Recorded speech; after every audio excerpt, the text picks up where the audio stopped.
professora de Geografia e aqui no Explicador Virtual vou dar continuidade ao conteúdo do 9º ano.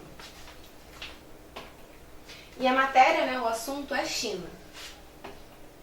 Bom, algumas informações gerais a gente pode falar sobre a China. Antes de a gente falar sobre características naturais e população, é importante entender que a China, ela é concebida, ela vai apresentar algumas diferenças. Primeiro, ela é considerada o terceiro país mais extenso do globo, então ele é bastante extenso. E é o país com em primeiro lugar com a população absoluta. Então, isso vai conferir à China uma característica muito peculiar. Ela é um grande país, ele tem uma grande extensão e ela tem uma grande população. Então, você concentra um grande volume de pessoas que que estão chineses. Isso é muito importante porque eu tenho um grande mercado consumidor, eu tenho uma grande oferta de mão de obra para o trabalho. Então, isso tudo coloca a China, pensando na economia, numa situação talvez um pouco mais competitiva no mercado internacional. E uma outra característica da China que a gente também pode e deve pontuar é o seu regime político que rege a China. A partir principalmente da década de 40, 50, você vai ter um processo de transformações e revoluções dentro da China que vai colocar o Partido Comunista Chinês no controle. Desde então, a China não é mais um país capitalista, ela é um país comunista, ou melhor, um país socialista. A questão é que ela é um país socialista quando a gente pensa na organização do Estado e na existência e no controle das organizações públicas pelo Partido Comunista Chinês. Mas, em algumas áreas específicas, a China vai impor, vai permitir que existam a economia de mercado ou a economia capitalista. Nesses locais específicos, que são zonas econômicas especiais, são permitidos que empresas multinacionais tenham suas sedes, que você possa ter todo um desenvolvimento econômico parecido, na verdade igual ao sistema capitalista. Isso vai conferir à China um regime único. Ela é considerada um socialismo de mercado, porque ela tem linhas políticas socialistas e linhas econômicas, em alguns locais, capitalistas. Então seria um regime dos sistemas. Dentro da China você tem um regime comunista ou socialista, mas você tem dois sistemas econômicos diferentes. Nas áreas mais no interior, mais rurais, você tem a maioria, tem o predomínio do sistema econômico planificado, com controle estatal. Mas nessas zonas econômicas especiais, você não tem. Nesse caso específico, também vai conferir à China uma capacidade competitiva bastante interessante quando a gente pensa em economia. Por isso que a China vai se configurar como um dos maiores países de crescimento econômico do mundo e muitos estudiosos já acham que ela vai ultrapassar os Estados Unidos nos próximos anos. A densidade demográfica da China é muito grande, ela é superior a 180 habitantes por quilômetro quadrados, mas a gente vai entender que essa distribuição da população ela não é exatamente uniforme, tá? Ela vai se localizar no leste asiático, ela fica ali na região do leste asiático, e ela é cortada pelo Trópico de Câncer. É banhada pelo Oceano Pacífico e mares menores como o Amarelo e o da China Meridional. Esse é o processo, essas são as principais informações sobre a China.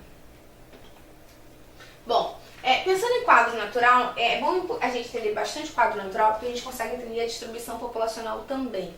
No quadro natural, a gente vai ver uma boa diferença entre o leste e o oeste. Então, a China ocidental, ela tem algumas características como um relevo mais montanhoso, mais acidentado, com condições mais complicadas de desenvolvimento da vida humana. Já a China oriental, essa costa leste chinesa, ela é caracterizada pela presença de bacias sedimentares e áreas aluvionais. Então ela favorece mais a permanência da população nessas regiões. Por isso que quando a gente for olhar a distribuição populacional, a gente vai ver que ela é bem desigual na China também. Então, analisando o quadro natural desse país, a gente pode observar que existem diferenças entre a porção oriental e a porção ocidental. Então, como a gente pode ver aqui, tá? A gente pode distribuir aqui, você tem alguns desertos, por exemplo, como Taklamakan, o Gobi, você tem uma região montanhosa, por exemplo, os Himalaias, e essa parte verde aqui são as áreas onde a gente vai ver mais as planícies aluvionais. E aqui, destacando para esse rio aqui bastante extenso, que é o Yangtze, que vai ser interessante para a gente entender também a construção de três gargantas mais para frente. Então, você pode ver aqui o Mar Amarelo, aqui o Mar da China Meridional e aqui o Oceano Pacífico. Para cá, a gente vai ver que tem o continente asiático, de forma específica, a Índia, o Nepal, tudo mais para cá.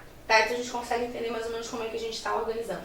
Essa área marrom aqui é uma área com uma altitude maior, tá? Que fique pontuado isso. Bom, as diferenças que a gente viu. A China ocidental, que é a que a gente viu que tinha aquela porção mais amarronzada, ela vai apresentar um relevo mais acidentado, mais elevado, com destaque para dobramentos modernos. Recapitulando, dobramentos modernos são feições, são dobras que vão existir em função da atividade tectônica de uma região. Então, quando você tem a atuação de duas placas convectivas, a pressão entre essas placas vai gerar uma dobra e essa dobra gera uma grande elevação. Para título de curiosidade, se estima que o Himalaia, a Cordilheira do Himalaia, cresça por ano cerca de 4 milímetros. Isso não dá pra gente perceber aos olhos vistos, mas mostra que você tem um crescimento contínuo. Isso vai ajudar como isso acontece há milhões de anos, isso vai ajudar a entender as grandes altitudes. Por exemplo, a Cordilheira do Himalaia pode chegar a 8.000 metros e o Planalto do Tibete cerca de 5.000 metros. Os Andes, que são a cordilheira mais alta da América Latina, né, e tem uma grande concentração de altitude, também é uma região de dominantes modernos, por exemplo, chega a 3.000, 4.000 metros de altitude, quer dizer, menos do que o Planalto do Tibete. Então, a gente pode observar que essa região é bem, bem elevada, tá? Também você tem áreas desérticas, né, com clima mais frio e seco, com destaque para o deserto de Gobi e o Taklamakan, tá? E alguns rios intermitentes, tá? Essas regiões montanhosas são regiões onde nascem alguns dos rios que vão banhar o leste e o sudeste asiático. Então, é uma região que, em função disso, dessas características, é bem menos ocupada do que o leste, tá? Dá pra gente entender aqui que as condições naturais não são mais propícias para isso. China Oriental, que é aquela parte que a gente viu que tinha mais porções verdes, né, e tudo mais. É um relevo constituído basicamente por planícies sedimentares. Isso a gente consegue entender se a gente for lembrar de geografia física. Se eu tenho uma grande cordilheira, ou uma montanha, ou um planalto, eu tenho um local que vai predominar os agentes externos erosivos, né, de intemperismo e erosão. Né? Então eu vou desgastar aquele solo. Já na área mais baixa eu vou depositar aquele solo. Então se eu tenho uma grande cordilheira, ela está sendo erodida, eu tenho predomínios de processos erosivos. E eu vou depositar esses sedimentos numa área baixa, formando uma planície sedimentar. Né? Então é mais ou menos essa área onde eu vou encontrar. O clima é temperado ao norte, né, na região da Manchúria, e tropical de monções no leste, sudeste e sul. Só para lembrar, o clima de monções ele é caracterizado por uma variação muito grande de chuvas, né? Uma concentração de chuvas muito grande no período do ano, que vai favorecer inclusive o desenvolvimento da risicultura, né, e de outras atividades ligadas a isso. Esses climas favorecem o aparecimento de florestas de clima temperado e tropical, né, em função da divisão climática. Nessa porção do território chinês são encontrados solos férteis como o aluvional e o de várzea, também ligados a áreas de inundação. O aluvional é um solo de depósito e o de várzea é aquela região que é alagada durante o período de cheia dos rios, né, que acompanham já rios como o Xiqiang e o Yangtze, que a gente tinha falado, que é um dos rios mais importantes do mundo. Tá? No Vale do Rio Hongbo, encontramos o solo de Lodz, que também é muito característico dessa região, que ele é amarelo e escuro, né, e foi erodido e transportado pelos ventos. Tá? Isso também vai ajudar a levar uma poeira para Pequim. Aliás, Pequim é conhecida, né, o Beijing, né, depende da língua que você está falando, é conhecida como uma região muito poluída. Aliás, a China tem como os problemas ambientais bastante graves a poluição do ar. Isso porque, primeiro, você tem ainda algumas indústrias que não seguem a regulação ambiental correta. Segundo, você tem uma concentração muito grande de população nessas regiões e você tem algumas características naturais, tá? E o Yangtze, como a gente viu, ele é o rio mais extenso da China e ele foi construído, e é onde está sendo construída a maior usina do mundo, que são Três Gargantas. Segundo os especialistas, vão existir 3 grandes usinas hidrelétricas no mundo. A primeira vai ser Três Gargantas, que está sendo construída, né, está no final do processo de construção, que fica na China, né, no rio Yangtze. A segunda vai ser Belo Monte, que também está no processo final de entrega. E a terceira é a binacional, que é Itaipu, que já está pronta, que foi feita, né, no governo militar no Brasil. Então, aqui a gente tem um pouco do panorama geral e dá para ver a diferença entre a China ocidental e oriental.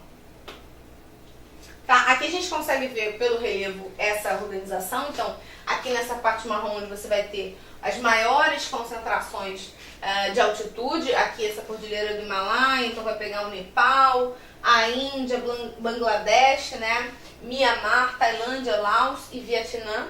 Né? Então a gente vai ver aqui os países que fazem fronteira, aqui também tem a Mongólia, a Rússia, dá pra cá, tá? E aqui a gente tem Coreia do Norte, Coreia do Sul, tá? Taiwan, que é uma ilha que é capitalista, né, que foi pertencente à China. Hoje em dia eles revogam a sua autonomia. Então você vê que aqui é uma região que também é caracterizada por uma certa tensão ali, principalmente quando a gente pensa na Índia. A tensão da Índia é mais pro outro lado, né, não é tão aqui pro lado de Bangladesh, mas você tem aí potências importantes também que vão articular. E pensando no relevo, essa área mais verde é a área de deposição, uma área mais baixa, e essas áreas aqui em marrom e amarelo, principalmente marrom, são áreas com relevo mais acidentado, né? São áreas mais altas, com algumas depressões também que a gente pode observar.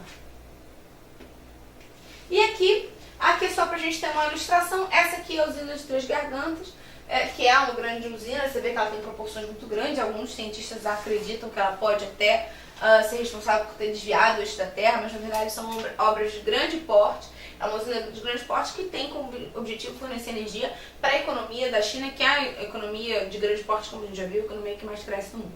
Bom, eu espero que tenha ficado claro. Tchau!